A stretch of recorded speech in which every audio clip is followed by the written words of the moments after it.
I feel we dropped physically in the second half. In the first half, we looked always dangerous and sharp. And on top of that, the decisions went against us. The 2 goals are 2 offside goals. And in a game of that stature, I feel enough is enough for us because we got some bad decisions for the whole season. And today, I looked at the goals, both are offside. This is Arsenal choking syndrome, an appalling illness which affects a small section of the football community. ACS started developing in North London around 2005. Sufferers can seem normal to you and I, but on the inside, they are alone and confused. The cycle is always the same. In the late summer months, sufferers are deliriously hopeful, voting positively in TV and online polls. However, in January, fans show signs of anxiety with news of injured players and inconsistent performances. February and March is where it all goes wrong. Heavy and vicious choking, intense whinging, and uncontrollable tweeting. Come May, 4th place is confirmed and completes the cycle of ACS. They want to live a normal life like you and me. But there's no hope of that without your help. Together, we can bring some happiness back into their lives. Just one hug can let an Arsenal fan know it's going to be okay. Please, give an Arsenal fan a hug today. Hug a Gooner. And you're back with us on Sons of Pitches. Arsenal! Arsenal! Arsenal! And that was out of nowhere. That was the statements made by prolific manager Arsene Wenger on poor refereeing decisions. His history lah. Wenger or a wanker? Wait. Wanker. As you are with the Sons of Pitches, this is the 34th episode, and you're with the common culprits, Henry, Johan! TK. and unfortunately, the Arsenal fan is not here today. He's not trying to Again. avoid embarrassment. No, he he's really has shit going on. Yeah, there's something. I think something that's all happens. unfortunate. that's all happening to Arsenal fans lah. Yeah. So that explains the title this week. Yeah, it's gonna be called Hug a Gooner And Izham. and Hug Izham. Our thoughts are with you, Izham, and also to Arsenal fans. We saw a really good video the other day about the Arsenal choking syndrome. That was, I think, by far the best interpretation of what is to be Arsenal's season from this point onwards, lah. Okay. To be fair to them, they only lost 2 games so far. Yeah, but they're gonna lose more, lah. Then. It's just that the 4th place is gonna be a solid fate already. Yeah. I thought it's gonna be like an open slot, just feed in. And as usual, we're going to be talking about the La Liga and the Bundesliga as well. And also, we have a special treat for you, AFF Suzuki Cup fans. So let's start things off with Manchester City versus Arsenal. Elephant in the room. This is the highlight of our podcast because Manchester City came from a goal down to beat Arsenal 2-1. And I think that match sums up Arsenal's game the whole time. Am I the only person who thinks that the game was really boring? No.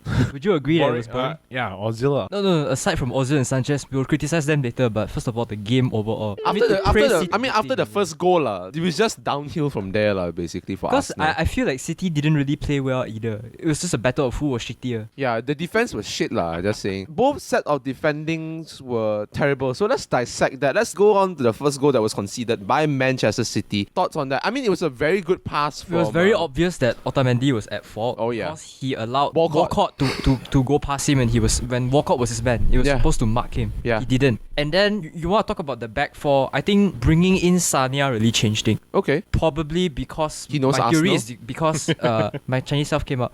You see, he played cliche for a reason because he was a former Arsenal man. player, he knows how Arsenal plays. So he brought on Sanya. I think Sanya also familiar with the Arsenal setup, so that changed things as well. But overall, the defense was still rather shaky. I read a report. He benched John Stones, okay? Yep. But after that, in the post-match interview, he said that I apologized to John Stones because I actually really love the guy.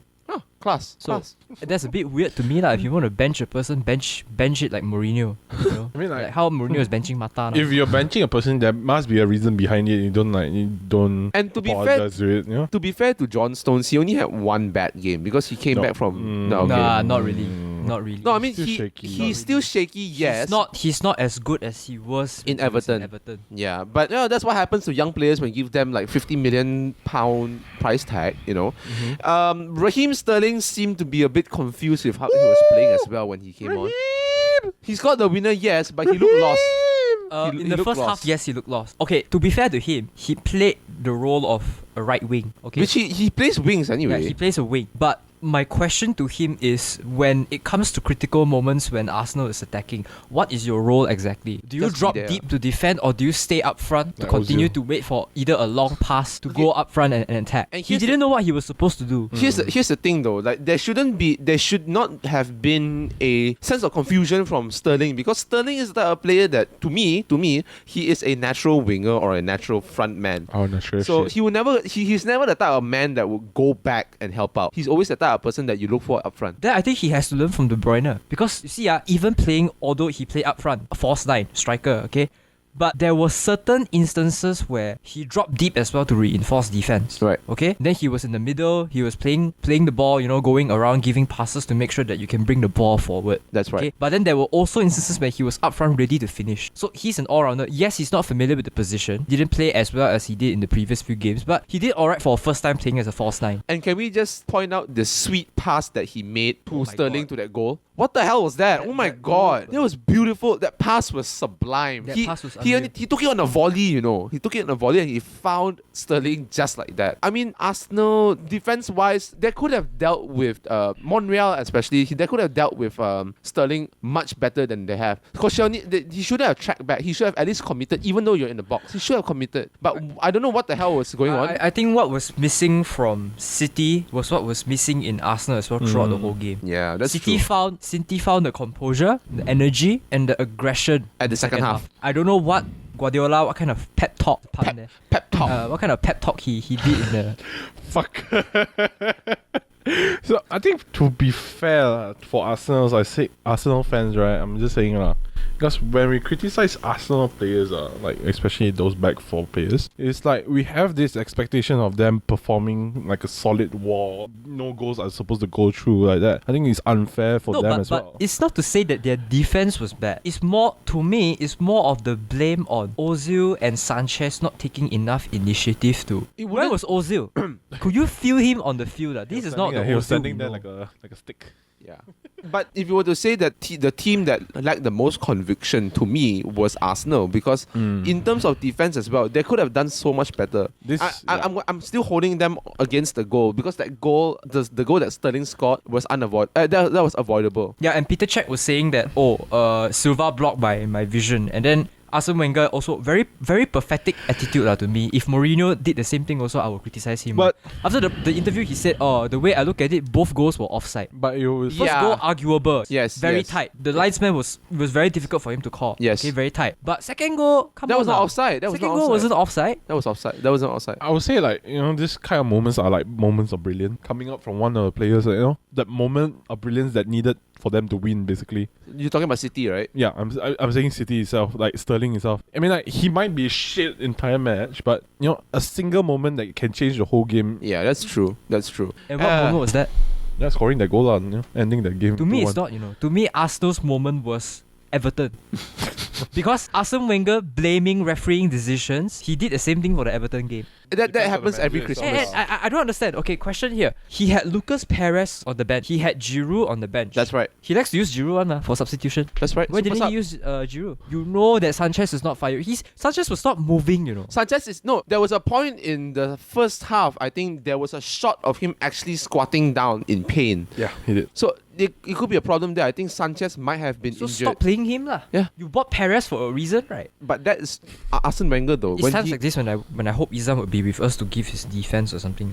There's no need for defending for whatever that happened in the game. I think Arsenal is fully to blame for not taking enough initiative to a City side that has been poor for the past for the past month or so. It's again the lack of conviction. I think it's slowly these teams in the Premier League are doing that. There has been the lack of conviction with how they can approach the game. I think Liverpool showed that in the 4-3 loss against Bournemouth. Not Chelsea. We'll go to that one afterwards. Chelsea, yeah. But Johan, you had a question. Ozil and Sanchez are getting tired. Isn't it time for Wenger to consider the Giroud? I will Perez? consider the services of Giroud and Perez. Even though they're shit. Stop playing Sanchez. If you play Sanchez, you're gonna get another Welbeck. Mesut. That's true. And Welbeck is coming back for training already. Which is a good thing. Yeah, because it's a good thing. Because I think that's what they need right now in the crunch time that is the Christmas period where the English decide that it's a good time to watch I think football Arsenal and tire really the other have it players. easy. You look at their Christmas fixtures. They're up against what? Swansea, Crystal Palace. All these are like easy teams. Small fries to them. That's true. That is true. We'll Let's just hope.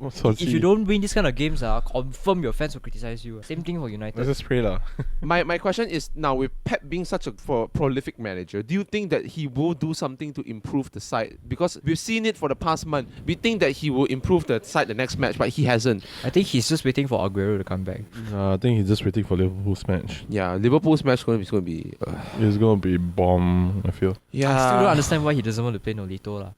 His choice of playing Sane is really surprising to me. Well, he did okay. Sane Yeah, did he did okay. well. Sane did well. He scored a good goal. Really?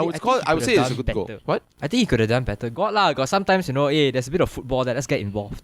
Then after that, he's just not there anymore. He's still young. I think we can give him the little benefit of doubt. But his Yeah. price tag, again, his price tag. Oh yeah, and Dimitri Payet is strongly linked to Arsenal. Now, What for? Is Yeah, what for? is Payet the kind of player Arsenal need? no. Yeah, French one. To me, right, that would be like buying another Catola. I don't know what to say. Though Payet is having a terrible run of form, if you ask me. He never recovered from the Euros after he did very well. Really? I think he did. I don't think he. Against I think Liverpool, I don't think he has. No, I think the Euros never affected him. It was He wouldn't. I would West say that. Ham's poor run of form that's affecting him. New stadium. I mean, I don't know what to say about West Ham. Every time I hear West Ham, I feel depressed because of whatever's happening with the team. Again, the debate will always go back to whether or not they should have moved to the new stadium. But hey, it's all about acclimatizing to the place. But they haven't done that, so let's move on from that. Let's talk about Everton versus Liverpool. We will take that 3 points, motherfucker! Good news for Liverpool fans. It's getting old. Hey, fuck Really off. getting old. But seriously though, I would say the most best game for the whole entire week. What has been Everton and Liverpool. Man, this Merseyside derby was one of the best, basically. the best. I would say. To me, it was I didn't watch the match because I came back home Well, late. fuck you, Henry. Unfortunately. But watching the highlights, you could see a little bit of shakiness to Liverpool in the first half. And CK, you had something to say about that, right? Well, Everton and Liverpool has this rivalry since quite long ago. I think Yeah. it's 1955. I'm not sure. Since then, rivalry has sparked. Every single match is very Intense. fiery. intense, very fiery. And between them, they had the most red card in that fixture. Between them, That's right. So it's bound to have fights, and when if one side wins, it's gonna be like boom. The whole Liverpool is gonna be like fuck. Yeah, the red that's win. true. If The Merseyside Everton is wins, red. then Everton fans will boom. Does the whole game amplify your concerns that Mane is leaving in January? It is. For me, it is. No. I know CK's argument is Coutinho is coming back, but Coutinho, and I don't think Coutinho reaches Mane's level. yeah. No, If he reached Okay. Mane's level, right, Liverpool would have won the league a long time ago. Mane is the player that actually puts in effort to. He's hardworking. He's He's hardworking. hardworking. He's okay? hardworking. He really tries to want to score a goal, okay? Yep. What I'm saying is, during the match itself, in Everton itself, you can see Mane being man-marked. Crazy. Yeah. Crazy. Losing that player gives more flexibility, I feel. Because when you play Mane, you are focused on that player as well. You want to pass the ball for him to bring forward. This is what Liverpool likes to play, counter football as well. So when you play possession football and Mane cannot run, I think it's best for him to take a break, change the formation a bit, be a new Liverpool. Coming into the New Year's itself, which is a good thing, I feel, because Mane. But you have a tough fixture. Yeah, it's a tough fixture. It's tough.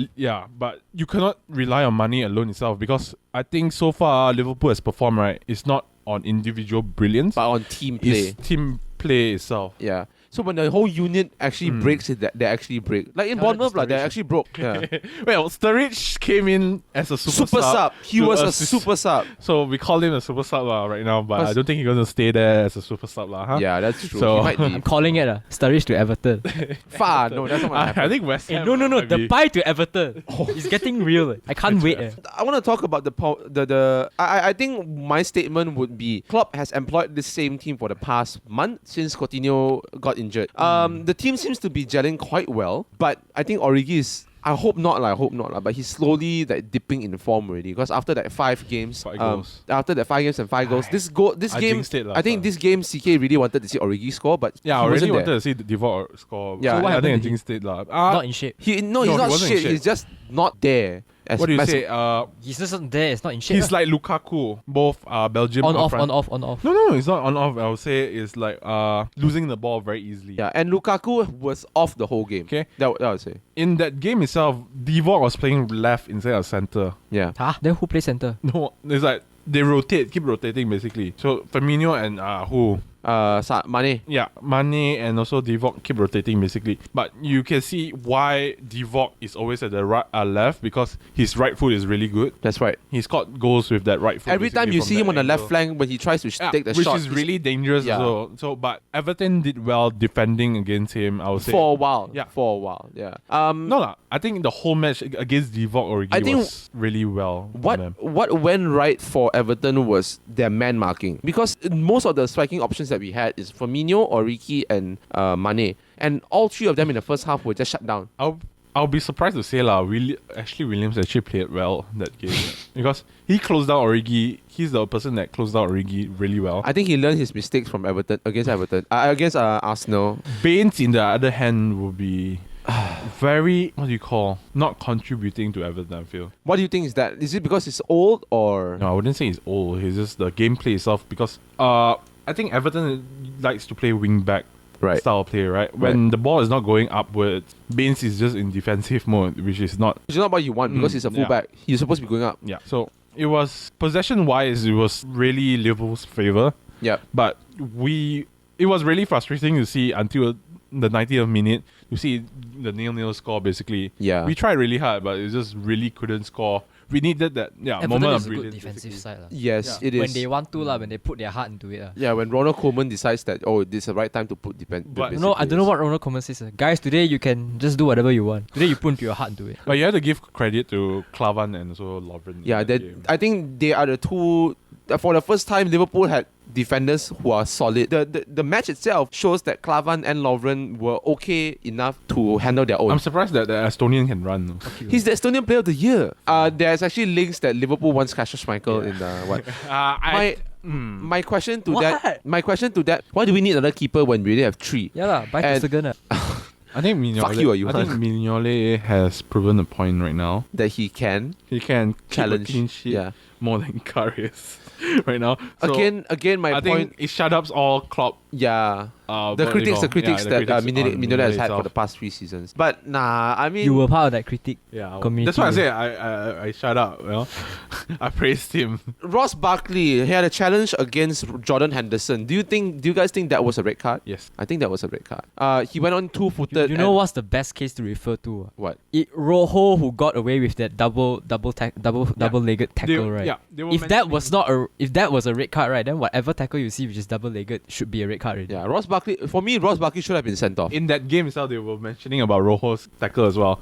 So it was a red card offense, I feel. It was a red card offense. But in that sense, because because this Merseyside derby is really tense as well, and when you give in to the adrenaline, this kind of things happen. That's why I disagree with you because history has shown that every time adrenaline kicks in, there is a red card, and that is in the Merseyside derby as well. And Gerrard was. didn't handle it well during that match. I feel. That's fair enough. That's fair enough. But of course, you want to see the game flow properly. That's why hence the reason why the yellow card was shown. You can say that Everton was really frustrated. Barkley was very frustrated. He was frustrated, yeah. because they are not getting the ball up front. And another person up front is Romelu Lukaku, who did not exactly play well. And I think in this recent months, my criticism to him is that he lacked conviction and decision making. Which is why I think the Depay transfer is really, really necessary for Everton now. You know why or not? There's no one up front to fight for that spot. Except Lukaku. He's very Everton, complacent. I think Coleman has something to do with it. I feel the lineup itself needs to be changed. What needs to be changed? Miralas is on the bench. Why? And historically, Delefeo, that's why?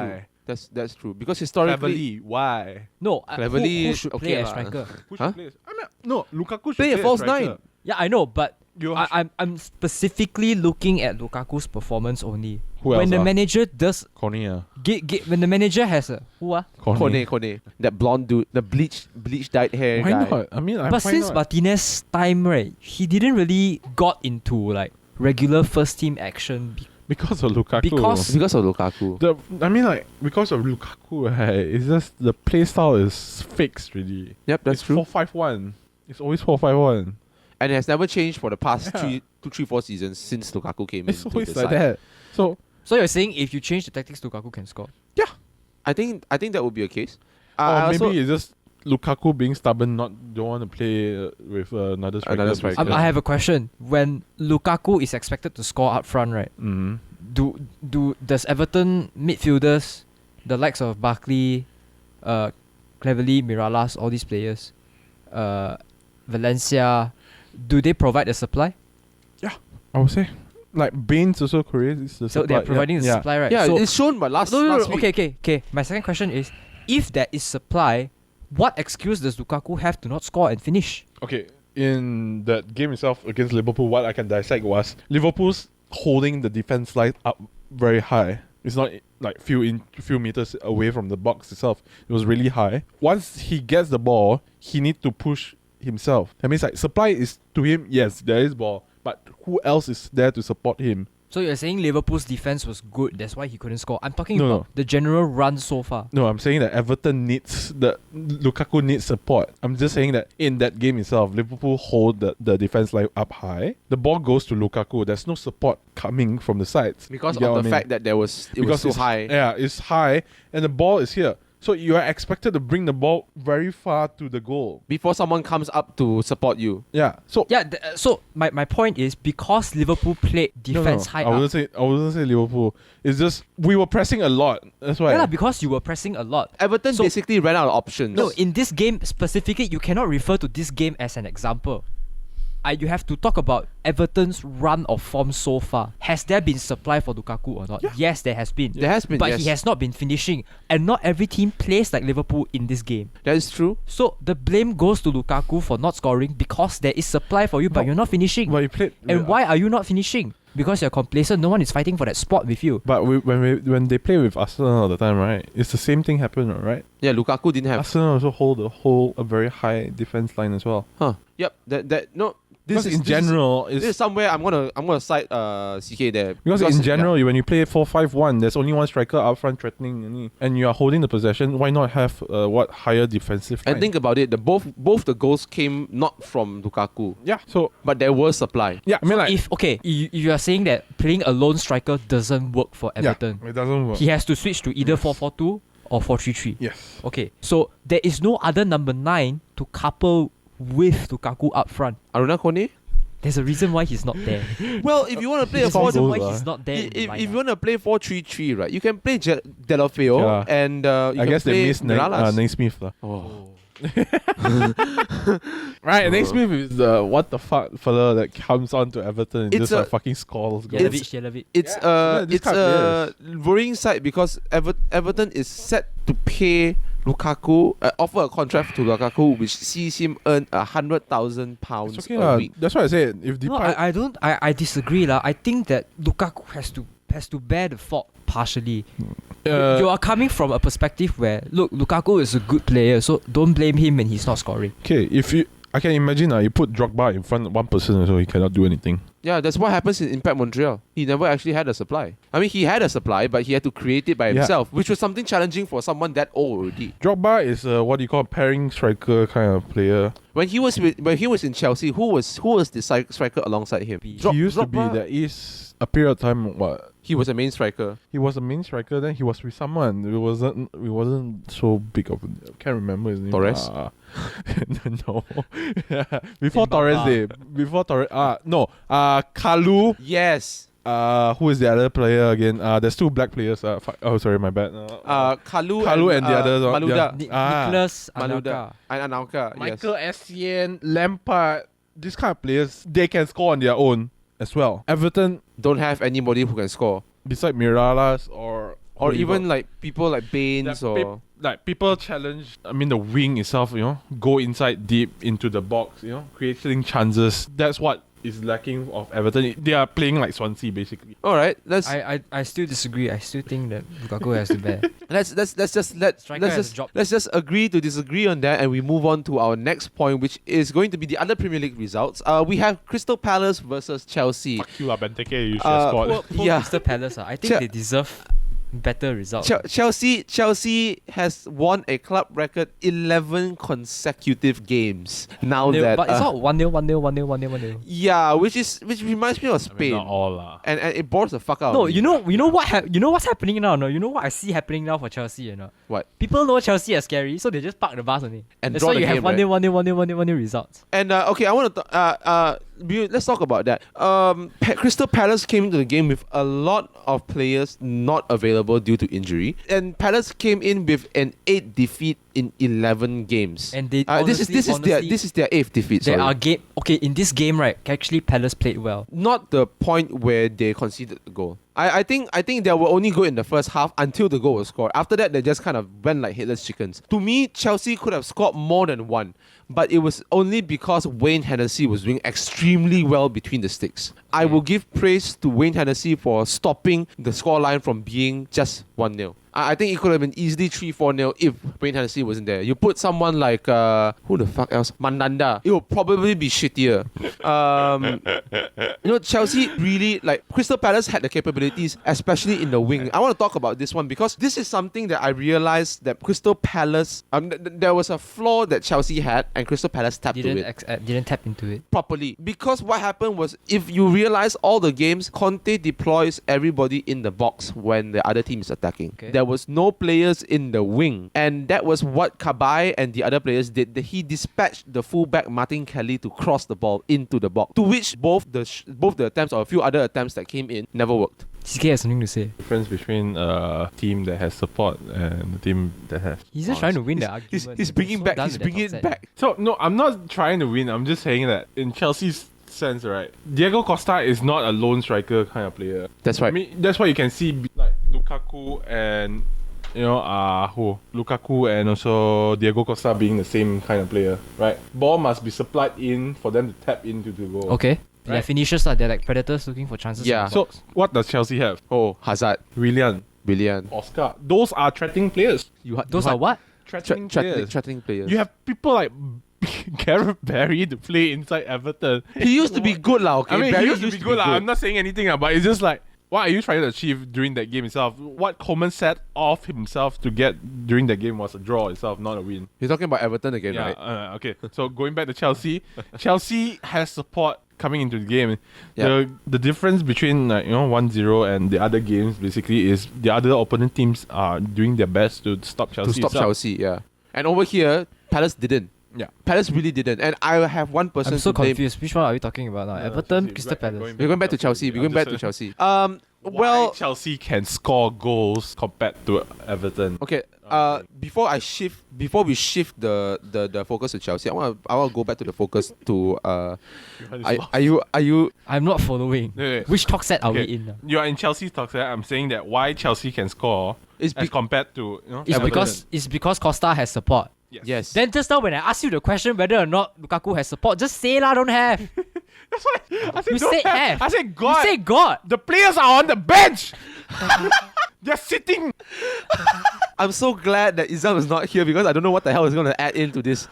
Lan jiao. Okay. Let's move to Palace. Let's move to Palace. Palace, right? My question to them is: they see Palace does not lack attacking force. Palace has Jason Hey, Panchin. Palace up front is actually quite scary. Yeah, Johan Kabay, Joe Ledley, Zaha. Wilfred Zaha. Yeah. So why did they waste their chances when it came to them? He didn't mention the Belgian team. Oh, Benteke as well. He who shall not be named. So what's going on with Crystal Palace? What did they do wrong against Chelsea? I think it's a Pardew syndrome. What Same. He comes in. Like you see when he managed Newcastle, right? He comes in, has a few seasons where it's great. It's okay. But then as time grows, right, his French Revolution bullshit just gets predictable, gets very tiring. So that's the same thing that's happening to Crystal Palace, right? Now, I will stick Crystal Palace because I feel like Scott Dan is the person to blame. Yeah, Dan was really awful. He was terrible. If you look at the Crystal Palace Facebook page, you go and see every single comment, right? Even if it's a post about Christmas, right? It's have a comment there just taking a dump on Dan. And no, because he is really to blame for this goal. If you ask me, the goal would have been stopped if Dan would have committed to the header. What he did, right? He actually let Diego Costa run behind him. Okay. And at this point, when the ball is floating, do you go up first as a defender or do you wait for the defender? Do you wait for the opponent to come and hit the ball first? You go up, right? Dan didn't. He waited. Costa jumped on him, and that's why the goal was scored. And I think this was Scott Dan's fault. And after that, his defense was just he was just shit. My advice to Scott Dan, even someone who's as shitty as Rojo goes up, even though he always falls down. I agree with that. No, I legit agree with that. And the defense itself to the lead up to the goal, right? They were bad lah. Martin Kelly let Hazard take the ball, let him go. Kabay was supposed to mark him all the way because he's in midfield already. He let him go, and Hazard just released Azpilicueta, who made a very good cross.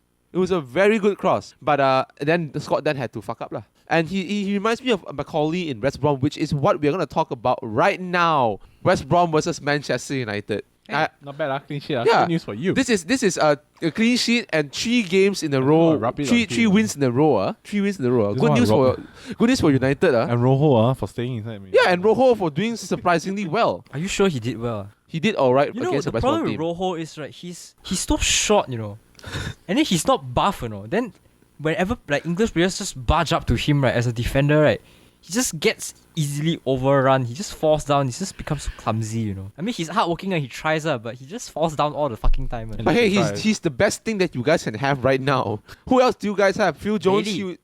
Bailey. But he's injured.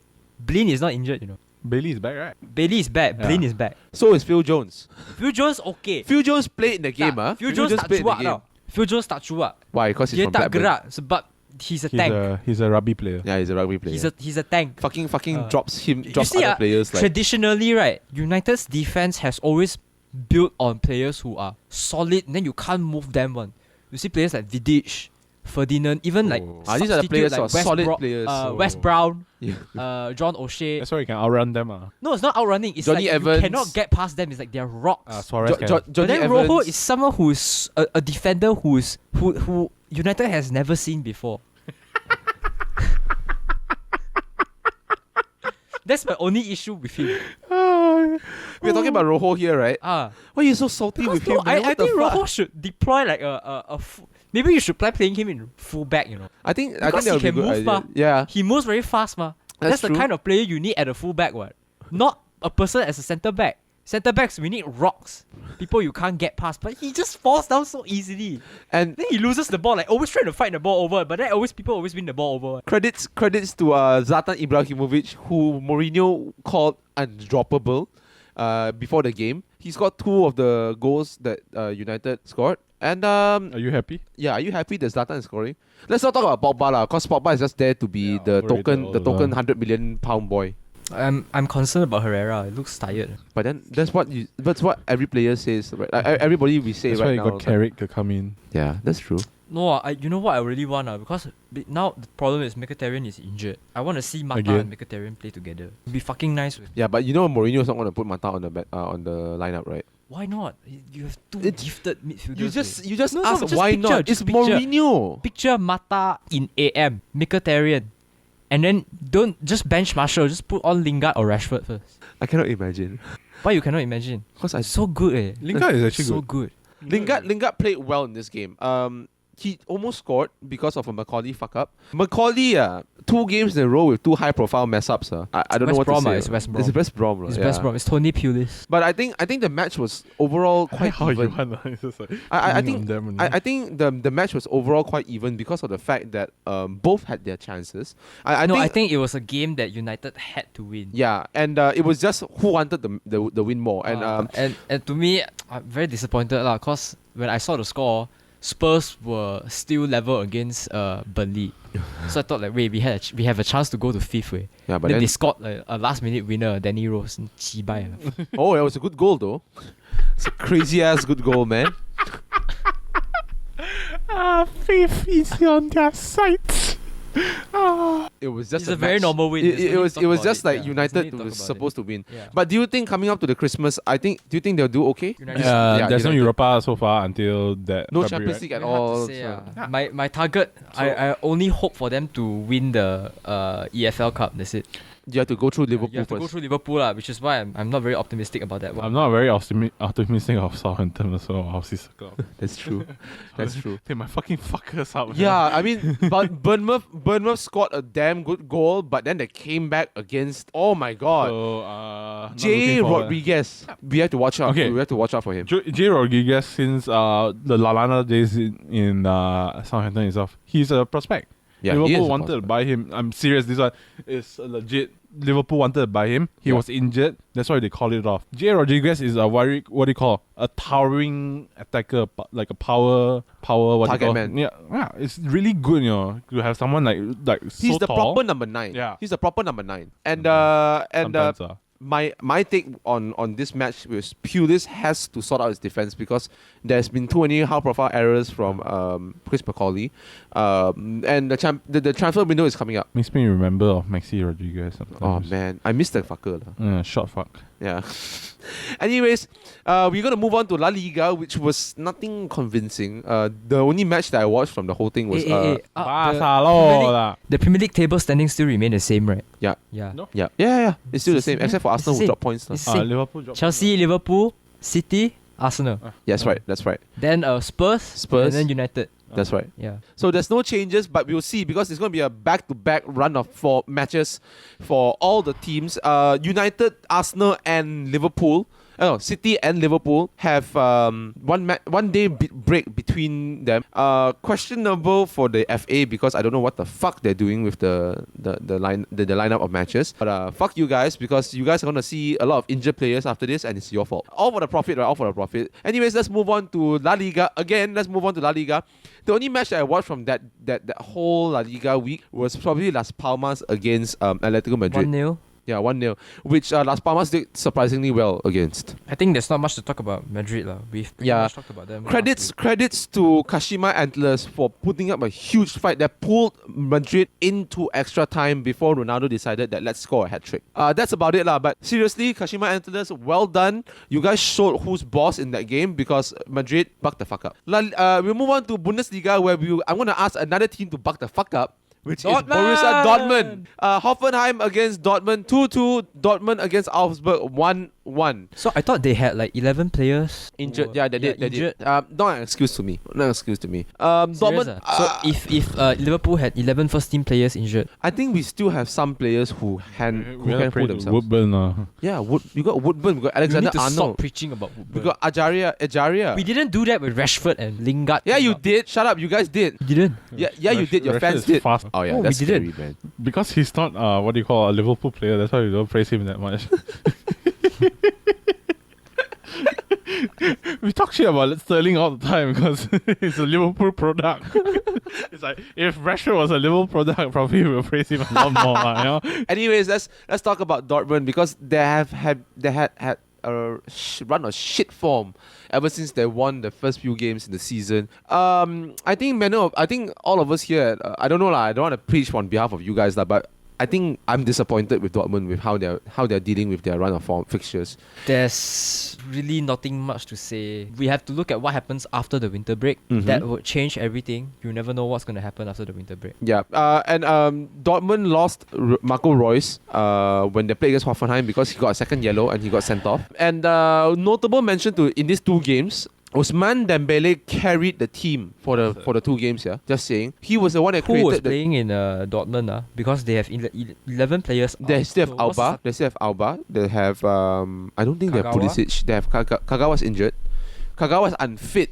But he played against Augsburg. Who else do we have? I'm not sure who else they have. But the point, my point being, I guess, do you guys agree with the whole philosophy of attack is the best defense? Yes. Yes. Yeah. Not for Yeah. United. But Chelsea, but, yes. Fuck you, Back in the day when Man U wins 1-0, that's your best attack, Yeah, I mean, but look, Thomas Tuchel has so many players in attack that he can use to. You know why I disagree? Because you only look at the 1-0, 1-0. You didn't pay attention to the 4-0s and the 5-0s. Yeah, but how often was that? There was a time when United were capable of scoring more than 3 goals. There was also a time where Dortmund was capable of scoring more than There's 3-2. a time where Rooney was capable of dropping hair. Anyways, defending aside, to me, attack being the best defense is the option to go for Thomas Tuchel right now because of the fact that the defense is just poor. And you have Roman Weidenfeller, who has not kept a clean sheet ever since he came on for Roman Book. Yeah. Sounds familiar. If you're going to say that attack is the best defense, you're going to get like results like what Leicester had last season. 1-0, 1-0, 1-0. No, they will always be scoring, but at the back they're leaking. Yeah. But the most important thing is the 3 points. You know, that's Very well, take the whole the conviction. 3 Yeah, points. people will So take the if 3 points the because they win it. opponent knows that your attack is the best defense, I'm going to up my defense as well. You would see that it didn't really work. Look at let's bring it back to the 13-14 season. 13-14 season where Liverpool was on good run of form. Don't say it. Let's talk about that. Let's talk about that. Do you see us complaining against teams who beefed up the defense? We still won against them. Martin Skirtle though. Thanks for bringing the name of cancer up now, basically. Dortmund has, from the poor defense that they had, Dortmund collected only 8 points out of the 7 away games. They could have scored 21 points, which makes me feel like it's very disappointing for a team. We like will that. always go back to the same point. Hummels. Hummels. That's why I say it, Yeah, it Hummels. was going that You will direction always go back already. to the same point. Hummels. Losing Hummels is really a blow for them. Yeah, and final say to Dortmund, they're halfway through the league. So you know. my question is, even if they were to find, say for example, okay, they know that their problem is defense right They now. could bring back. Who They could can actually they bring in? Kasper Schmeichel. Liverpool don't need him. Kasper Schmeichel is needed in fucking The Dortmund. one Liverpool to buy. Kasper Schmeichel, man. I think Dortmund needs a keeper more than Liverpool do. Player like Fonte is plausible as well. I think Yeah, Fonte player will like leave. Rojo. I don't think. He's opening the transfer window by himself. He's like, I don't- fuck you, take your Christmas sale. Buy one, free one. What's the free? The pie. The pie. Buy Rojo, get the pie for free. But my final say to Dortmund is if you're halfway through the league, if you guys really want to be title contenders, you guys need to buck the fuck Yeah, up. I think Fonte would be a great addition. But I don't think Fonte. Someone who has Oh, his command contract is not and going to be leadership at renewed the in back. Southampton. So possible people will be snatching Fonte up really easily, Yeah, including fucking Liverpool. But I think Jose Fonte would not leave. I No, think there's no he's quite loyal. contract. Huh? There's no contract for him. But he's a loyal Southampton player, so we don't know. Cici, Graziano Pele. Oh. Remember when we said he was not going to leave? Then he left for China. Shanghai SIPG. Anyways, let's move on to Darmstadt 98 versus Bayern Munich 0-1. 1-0, I think Darmstadt played one of their best games in the season, even though they're last place. They managed Fuck to you. They managed to stop Bayern Munich from scoring more than 1 goal compared to Ingolstadt who got Wolfsburg who got trashed 5-0 the week before. I'm just saying. Julian Drexler. Anyways, I think this loss, even though they lost, I think it will be a very good confidence boost to them to be able to defend for their lives against a team like Manuel Neuer. Yeah, in the last place. How is it a confidence booster? It is. It will be towards the end of the season. Trust me. They have to fight the living out of hell. Basically, Trust me. Look, they also attacked well. Okay, they actually it's challenged German the defense. football. What? Wait, okay. Fine. What's your defense towards German football? German football. Goals. What did I say last week? Goals or something. I can't remember. I mentioned something about goals. Forgot already. Forgot. You want to rewind now? No. In German football, goals doesn't matter. The points matter. Yeah, so Well, this is okay. Then this is the point where I come and counter argue you and say the points matter, yes, but with this type of defense and whatnot, they can always afford to score the goal and hold on for their when lives. you are a team playing like Dortmund, for instance, right now, the goals matter to you. That's fair enough. The goals matter to you. Right. So if you know that you are leaking at the back, you better buck the fuck up in the front. That's right. But if your defense is okay, then okay lah, 1-0, 1-0 sometimes. The points bar is the points that Credit counts. goes to Damsha keeper Esso. So it Esso before doesn't saving a lot of necessarily shots. mean that what you say is true also, It Yeah. depends on the team as well. Oh, CK. dumb shot.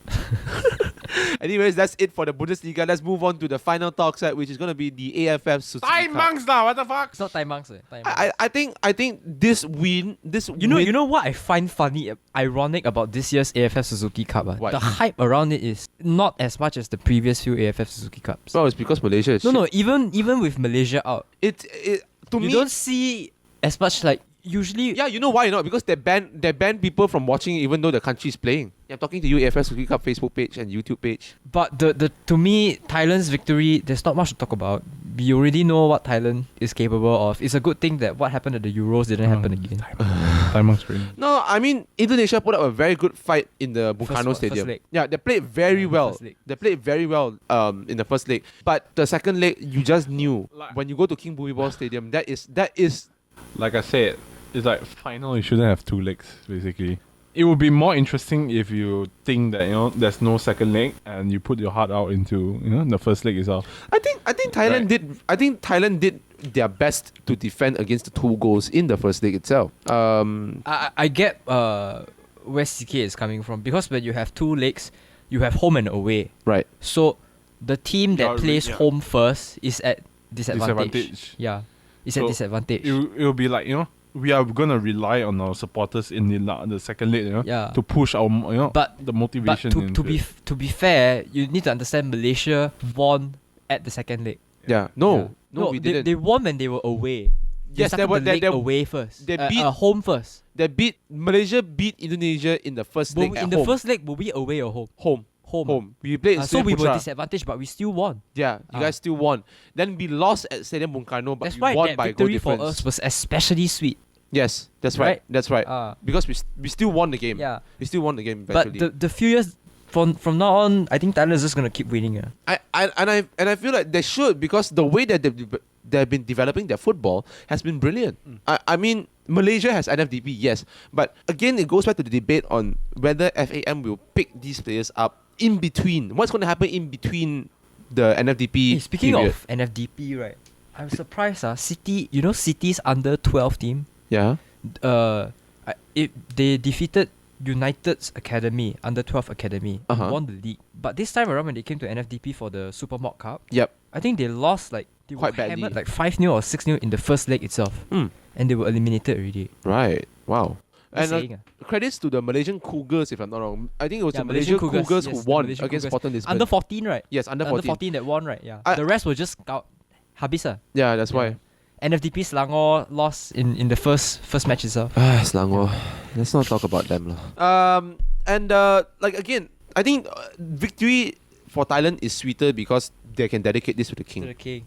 They dedicated this to the king, and I believe that this is such a very good push for them. Even though because of the loyalty to the king, they wanted the win, and the win came. They never gave Indonesia a chance at all in the second leg. They were absolutely pummeled. It's just lucky that Indonesia only managed to concede 2 goals. But congratulations to Thailand who have won their fifth AFF Suzuki Cup. Shout out before we end. Shout out to the FA of Kelantan and Selangor who are deciding to pull out due to financial constraints when we are sure of the political instabilities of the and state. shout out to Safi Saleh for leaving JDT as well. Oh yeah, where the hell is he going? He's going to PKNS FC. Well, we all know his time is up, And also, shout out to Jorge Pereira Diaz for asking so much from JDT, and now you're out of D. So fuck you as well. Okay. I hope that they sort out Selangor and Kelantan's FA issue. But if not, then sorry lah. Selangor has no team to support except for Shah Alam and Tillers. I wouldn't mind signing up for their membership. They're already doing sponsored posts on Facebook. And that's it for episode 34 of Sons of Pitches. We'll be back next week with the remaining fixtures of the Bundesliga, which is Red Bull Leipzig against Bayern Munich. This is going to be a crunch one before the break, and as well as a packed Christmas schedule for the English Premier League. So for all our listeners out there, if you're tuning in, Merry Christmas in advance. Yeah, Merry Christmas in Yeah. advance. We'll see you guys next And week. please hug a Gooner, lah, basically. Hug a Gooner, guys. Hug a Gooner. I think they It's need the it as season, much as it's you the do. season. It's the season. Yeah, to it's the season. be Don't It's courtesy lah, I think. Yeah, I la. Are you done? Anyways, this is us signing off. I'm Henry. You had. I'm CK. We all take that 3 points, lah, motherfucker. Okay, loads of balls, guys. Loads of balls. Balls.